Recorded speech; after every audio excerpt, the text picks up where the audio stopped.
Assalamualaikum dan hai, saya Paan dan Racun. Kali ni kita ada Poco M3 Pro. Ok, so kalau sebut je pasal Poco ni, secara automatik kepala saya ni biasanya akan fikir pasal harga dan juga spek. Sebab biasanya brand ni memang terkenal dengan menawarkan spesifikasi yang melimpah dengan harga yang mampu milik. So, adakah Poco M3 Pro 5G ni berbaloi untuk korang try? Jom kita mulakan Racun sekarang.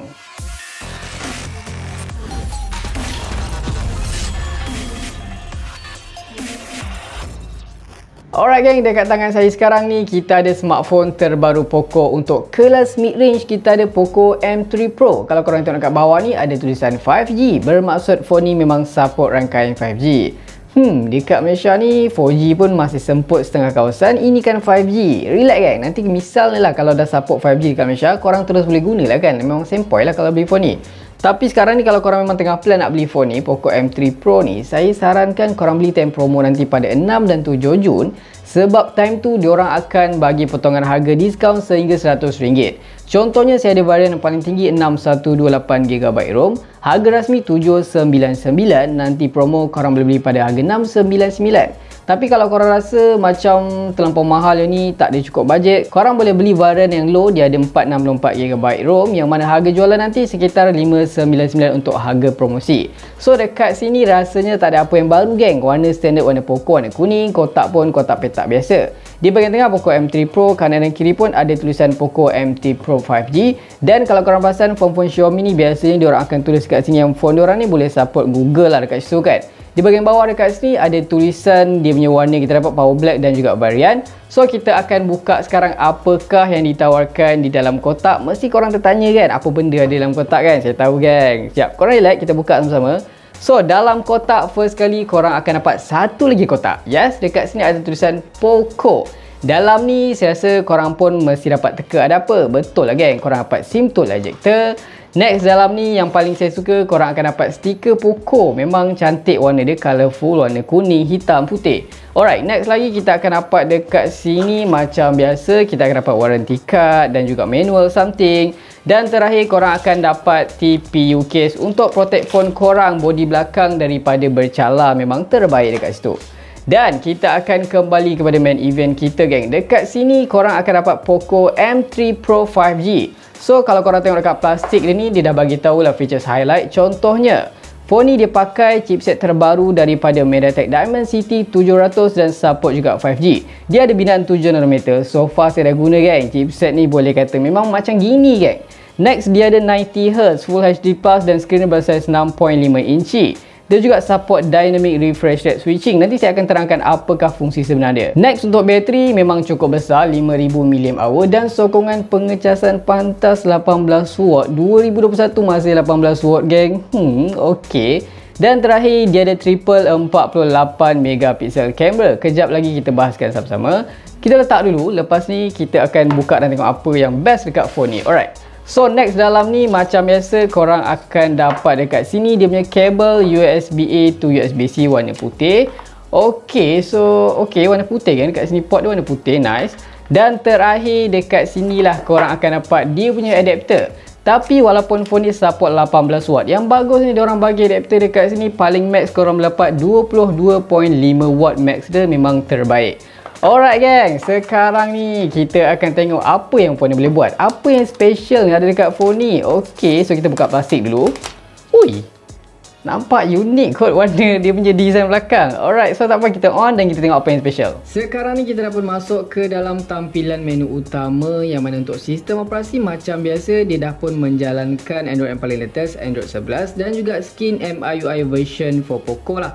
Untuk interface dia sendiri, saya rasa tak ada apa yang saya nak komplain. Memang terasa sangat-sangat smooth. Ada drawer dan juga ada banyak benda yang korang boleh customize. Contohnya macam theme dan juga ada beberapa aplikasi terbina lah macam game turbo untuk memudahkan sesi gaming korang. Tapi benda yang saya nak komplain dekat sini kan, dia punya bloatware memang banyak gila benda-benda yang aplikasi yang dah terinstall secara default dalam phone ni. Korang nampak ada lebih kurang 25 aplikasi yang rasanya tak berguna yang korang boleh uninstall je kalau korang tak nak geng. Alright geng, kita akan sembang dari segi rekaan. First kali apa yang membuatkan saya rasa agak tertarik lah untuk try Poco M3 Pro ni, selain harga dia yang boleh kata agak murah, spesifikasi yang boleh kata agak melimpah, saya perasan dia punya rekaan ni memang eye-catchy, membuatkan saya rasa nak try Poco M3 Pro ni. Satu benda yang membezakan phone ni dengan phone-phone di luar sana, phone mid-range di luar sana ada dekat rekaan lah. Kalau korang tengok rekaan phone mid-range yang lain tu biasa nampak simple, clean, nampak sama. Tapi Poco M3 Pro ni dia ada keunikan dia tersendiri. Macam yang korang nampak di sebelah kiri tu, dia ada macam satu strip hitam. Dia cover dekat bahagian kamera. Walaupun dia bukan macam plate tebal ke apa, dia just macam warna je dekat sini. Tapi nampak rare lah, nampak unik lah dekat sini. Dia ada dual tone warna kan. Walaupun rekaan dia dekat sini kan, dia masih menggunakan material daripada plastik, tapi dia punya warna glossy kan, dia punya dual tone tu membuatkan bila saya pegang phone ni memang tak rasa macam phone ni phone murah lah kan. Nampak lah dia punya premium dekat situ. Untuk phone ni sendiri boleh kata taklah berat mana, sekitar 190 gram saja. So kalau korang pegang sebelah tangan pun rasanya tak ada isu, memang cantik lah, nice. Di bahagian atas tu dia ada triple camera setup dengan kamera utama sebesar 48MP dan juga ada flash dekat situ. So kalau kita beralih pula di bahagian sisi kanan, dekat sini ada SIM tray, yang mana dekat sini SIM tray dia tu jenis hybrid lah, sama ada korang nak guna dual SIM ataupun single SIM dan juga single micro SD card tambahan. Manakala untuk material yang diguna pakai dekat frame tepi ni pun masih sama dengan panel belakang daripada plastik sahaja.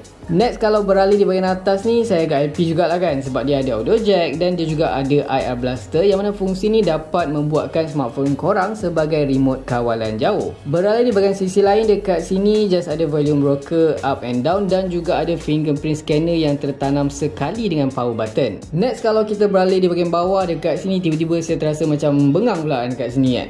Kalau korang tengok, Poco M3 biasa boleh je tau dia orang letak stereo speaker. Yang ni version Pro tapi dia letak mono. Poco ni lain macam pula dia kali ni kan. Tapi tak apalah kot. Lepas tu korang akan nampak ada port USB-C dengan pengecasan pantas 18W dan juga ada lubang mic dekat situ. Kalau pasal skrin ni, rasanya segala features yang ditawarkan dekat skrin phone ni sama je macam yang ada dekat Redmi Note 10 5G. Dari size, bezel, resolusi, panel dan refresh rate memang sama je lah. By the way, untuk menjimatkan lagi bateri, phone ni support teknologi dynamic switch yang dapat menyesuaikan kadar segar semula mengikut penggunaan korang.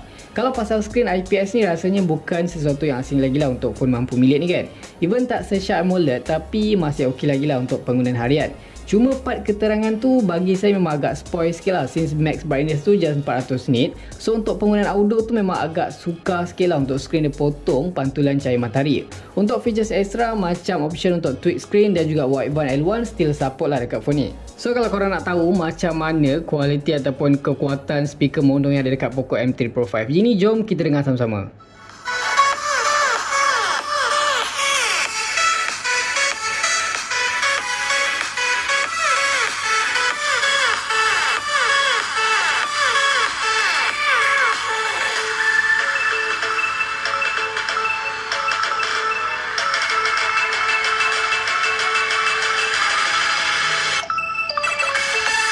Next, kita akan sembang pula dari segi performance, yang mana untuk Poco M3 Pro 5G ni sendiri dikuasakan dengan pemproses 8 teras daripada MediaTek Dimensity 700 yang menawarkan kelajuan sehingga 2.2 GHz dan juga 5G terbina. Bila sebut pasal MediaTek ni, saya faham lah memang ramai yang akan macam skeptical sikit dengan performance dia, tapi dari experience saya guna chip ni dekat beberapa phone, memang agak mengejutkan lah, yang mana chip ni dapat menawarkan prestasi yang sangat-sangat memberangsangkan, baik untuk penggunaan multimedia dan juga untuk gaming.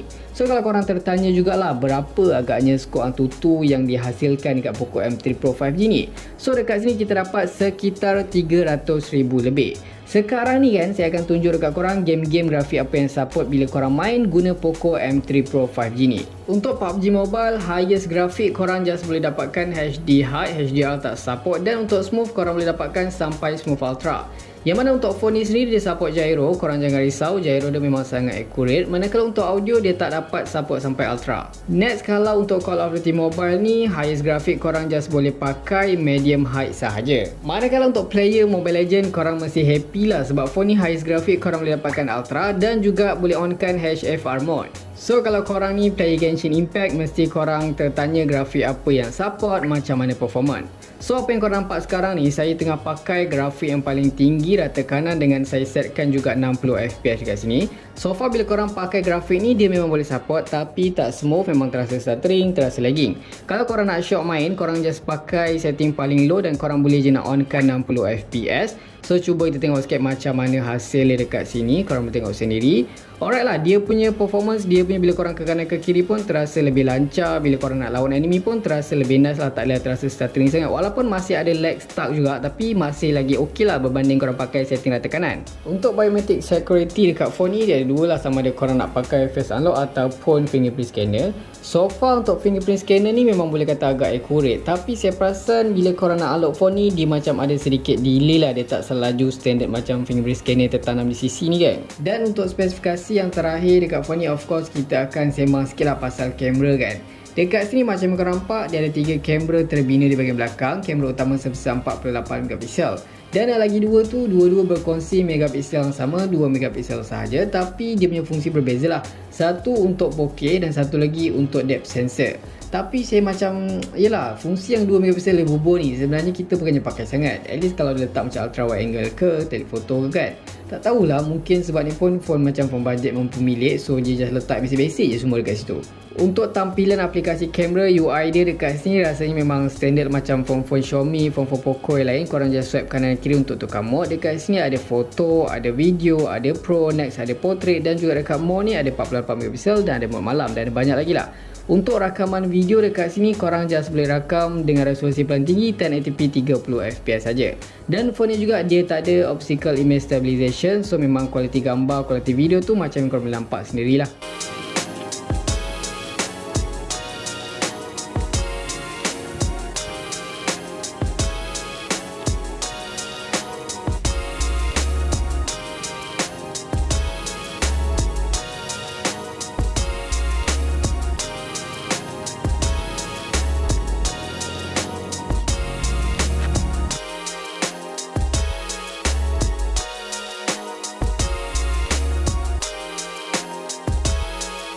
Kesimpulan dia dekat sini bagi saya, kalau in term of spec, Poco M3 Pro ni rasanya sama je macam model-model lain yang ada dekat luar sana. Contohnya macam Redmi Note 10 5G dan juga Realme 8 5G yang memang fokus utama diorang pada rangkaian 5G semata-mata lah.